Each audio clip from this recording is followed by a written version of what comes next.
Tu dis vouloir devenir riche, tu travailles, tu rêves, tu pries peut-être, mais rien ne change. Pourquoi? Et si ton pire ennemi, c'était toi-même, plus précisément, ton subconscient? Dans cette vidéo, on va plonger en profondeur dans les croyances invisibles qui te sabotent sans que tu t'en rendes compte. Accroche-toi bien, car ce qu'on va révéler ici peut changer ta vie financière et spirituelle.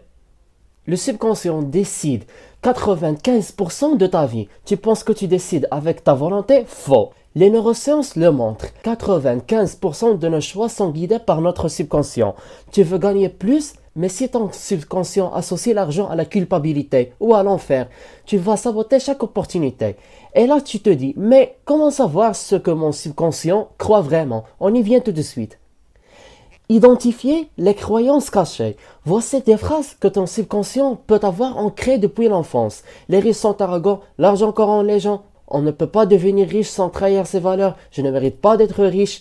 Ces croyances viennent souvent de l'éducation, l'environnement familial, certaines lectures religieuses mal comprises ou des expériences douloureuses. Tu te reconnais dans une de ces phrases? Attends, le pire, c'est que ton subconscient agit même quand tu veux le contraire. Le sabotage invisible. Quand ton subconscient rejette l'argent, tu vas procrastiner, rater les opportunités, ne jamais passer à l'action, avoir peur de vendre, de te montrer, d'oser. Et tu vas appeler ça sincérité, modestie, humilité. Mais souvent, c'est juste une peur déguisée. Alors, comment reprogrammer ton esprit pour qu'il accepte la richesse sans culpabilité? Reste bien, on y arrive.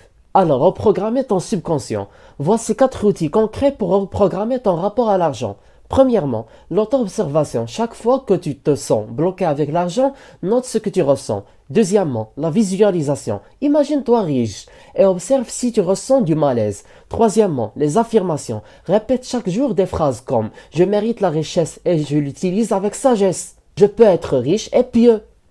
Quatrièmement, la gratitude. Bénis ce que tu as, même si c'est peu. C'est ainsi que tu ouvres la porte à plus. Mais attention, reprogrammer ton esprit ne se fait pas si tu ne comprends pas le sens spirituel de la richesse. L'argent et la foi, une fausse opposition. Dans l'islam, la richesse n'est pas mauvaise. Ce qui est mauvais, c'est l'attachement à l'argent, pas l'argent lui-même. Abdurrahman ibn Auf était millionnaire et un des 10 premiers au paradis. Sulayman, que la paix soit sur lui, était roi et prophète. La vraie question est, que fais-tu avec ta richesse? Donc, est-ce que tu peux être riche avec baraka? La réponse va te surprendre. La richesse avec baraka, c'est possible. Quand tu gagnes ton argent sans mensonge, sans usure, intérêt, sans riba, sans trahison, et que tu dépenses dans le bien, alors l'argent devient une lumière dans ta vie, un outil de da'wa, un moyen d'aider les autres et de t'élever. L'important, ce n'est pas combien tu gagnes, mais ce que ton cœur aime vraiment. Et maintenant, le moment le plus important, le test final pour savoir si ton subconscient est encore contre ta réussite. Alors, le test de subconscient. Imagine qu'un client entre et veut te donner 10 000 euros pour un service. Tu ne triches pas, tu es sincère, mais tu sens une gêne intérieure, un blocage. Ce blocage, c'est ton subconscient qui n'a pas encore guéri. Travaille ton esprit, nettoie ton cœur et tu verras, l'argent viendra, mais surtout, elle restera.